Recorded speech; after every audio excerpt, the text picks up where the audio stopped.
Instead of taking no for an answer, officers now obtain a search warrant to forcibly draw blood and get evidence for the case. The key word there, of course, forcibly. But the video you have got to see, Randy, it is everybody would agree that this is disturbing video, Russ. I've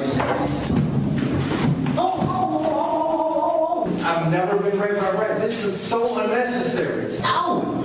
Excuse me, hold on. I never fought nobody. I didn't never do nothing. What the hell is y'all doing? What they're doing at the Gwinnett County Jail is strapping down suspected drunk drivers to a gurney so a nurse can take their blood. Evidence that can be used against them later in court, even though the suspects refuse to give their consent. What country is this? What country is this? Of invasive procedure into somebody's body is ridiculous for investigating a misdemeanor. Intrusive, certainly. Invasive, you bet. But legal. Yes, say authorities, even though the law supposedly gives you a choice. We all are American citizens, and you guys got me strapped to a table like I'm in Guantanamo Bay. At the Gwinnett County Jail, every forced blood draw begins with strapping down the suspect on a padded table and putting them in a head grasp. Every time, whether they're compliant or complaining.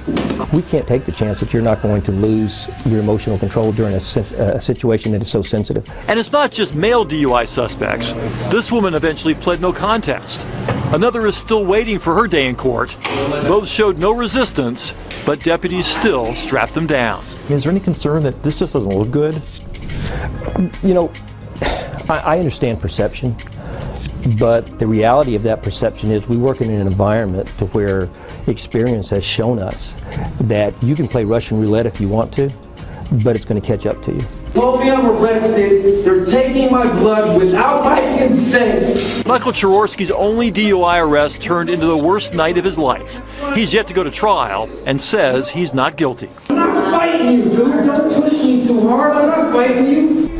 And nobody should have to do that. But a state law passed in 2006 allows police to ask a magistrate for a search warrant for blood in any DUI case. Since January, Gwinnett authorities have done forced blood draws more than 100 times. You're being served with a search warrant for 2 vials of your blood, which you're going to take now. In terms of forcing people down and holding them to, to stick a needle in their arm to get it, I think it's just an unreasonable search of those people. Another showdown between personal liberty and public safety. There's hardly anybody that you can talk to that doesn't know somebody that was killed by a drunk driver. We ought to do something about that, don't you think? Even the most compliant suspect they fear might seize up somewhere during the removal of their blood. They just worry about them because, after all, the reason they're there is because they didn't cooperate in the first place. It's matter, but we were all sitting there looking at that video, just taken aback by it all. Tests shall be given if you refuse, but then it comes back later and says that the police can still get a search warrant to draw your blood. So is it a conflict? Sounds like it could be. Well, the Fourth Amendment protects us from unreasonable search and seizure. So I guess the question is, what's unreasonable? And honestly, I'm stunned. I did not know that this was legal. I did not know that they could take your blood without your consent. They can take it without your consent as long as they have a search warrant. If they don't have a search warrant, the Supreme Court has said they can't. But these are all forced blood draws with the consent of a judge. Stunned to see it happening there right before our eyes. Thanks.